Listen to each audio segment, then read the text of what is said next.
വിമാനമാർഗമായി ഇവിടുത്തെ ആളുകൾ ചെയ്യുന്നുണ്ട്.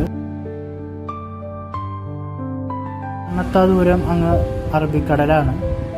ഞങ്ങൾ ഇവിടെ നിന്ന് തിരിച്ച് പോവുകയാണ്.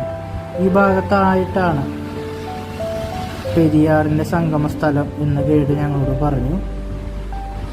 ഫോർട്ട് കൊച്ചിയുടെ പരിസര പ്രദേശത്തു കൂടെയാണ് തിരിച്ചുള്ള ഞങ്ങളുടെ യാത്ര.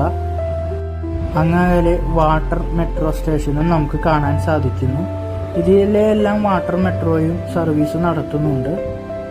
ടൂറിസ്റ്റ് ഡെസ്റ്റിനേഷനുകൾ ബന്ധിപ്പിച്ചുള്ള യാത്രയാണ് വാട്ടർ മെട്രോ. അതുപോലെ തന്നെ അവിടെ താമസിക്കുന്നവർക്ക് ഗുണകരമാകുന്ന രീതിയിലുമുള്ള യാത്രകൾ വാട്ടർ മെട്രോയിലുണ്ട്. ധാരാളം പേരാണ് വാട്ടർ മെട്രോ യാത്ര ചെയ്യുന്നത്. ഇന്ത്യയിലെ ആദ്യ വാട്ടർ മെട്രോയാണ് ഇവിടെ സ്ഥിതി ചെയ്യുന്നത്.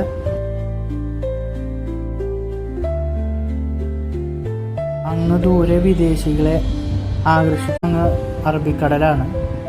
ഞങ്ങൾ ഇവിടെ നിന്ന് തിരിച്ച് പോവുകയാണ്. ഈ ഭാഗത്തായിട്ടാണ് പെരിയാറിൻ്റെ സംഗമ സ്ഥലം എന്ന് ഗൈഡ് ഞങ്ങളോട് പറഞ്ഞു.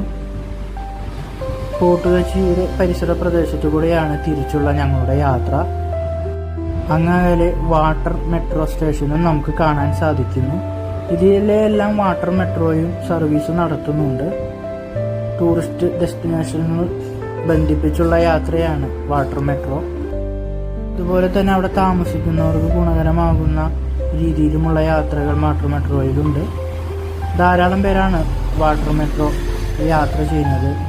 ഇന്ത്യയിലെ ആദ്യ വാട്ടർ മെട്രോയാണ് ഇവിടെ സ്ഥിതി ചെയ്യുന്നത്.